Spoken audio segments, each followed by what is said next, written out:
Narito naman tayo sa count noun. Pag sinabi natin count noun, ito yung mga nabibilang. Kabaliktaran siya ni mass noun. Pag sinabi natin nabibilang, kung kanina sinabi natin ay yung mga mass noun, bawal sila lagyan ng S sa dulo. Yung mga salitang bawal lagyan ng S sa dulo. Si count noun naman, ito yung mga hint to ah. Ang hint dyan is yung mga kapag yung words ay pwedeng gawing plural o pwedeng lagyan ng S sa dulo. Halimbawa, yung box. Yung box ba pwedeng gawing plural o lagyan ng S sa dulo? Pwede, boxes.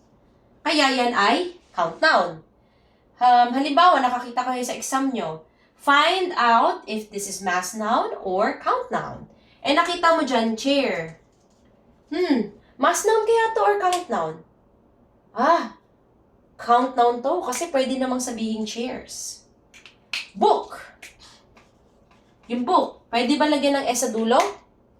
Pwede siyang gawing plural. Kaya ang count noun ay yung mga salitang pwedeng lagyan ng S o gawing plural pwede mong palitang gawing siyang plural. Kaya yan ay yung mga salitang nabibilang. So, bakit natin binibigyan to ng mga hint? Sapagkat, uulitin ko, may mga words na akala natin nabibilang natin o yung mga words na literal kapag sa Tagalog, nabibilang natin. Pero sa English, kapag nilagay mo siya sa English grammar, considered as hindi siya nabibilang o mass noun siya. Kaya yung in-example ko nga, tinapay, yung bread, hindi mo pwedeng sabihin breads. Kasi sabi natin, pag sinabi natin count noun, yan ay yung mga pwedeng lagyan ng S sa dulo.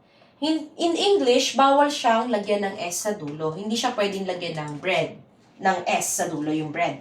Sapagkat, ito ay considered as mass noun in English.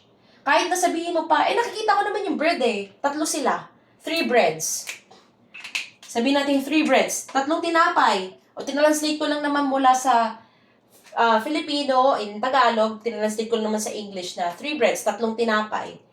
Sa English, hindi siya pwede. Sapagkat ang bread, kung sa atin, ito ay nabibilang, ngunit sa English, ito ay nakahanay o nakaklasify sa mass noun.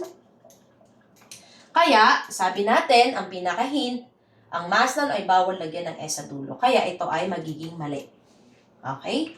Kaya, tatandaan ninyo, ang pinaka-hint sa pag-aaral ng mass noun and count noun, titignan mo lang kung pwede lagyan ng S o bawal lagyan ng S sa dulo. Para maihanay nyo kung saan ba si count noun at mass noun. Okay? So, yan ang pinaka-hint mo dyan.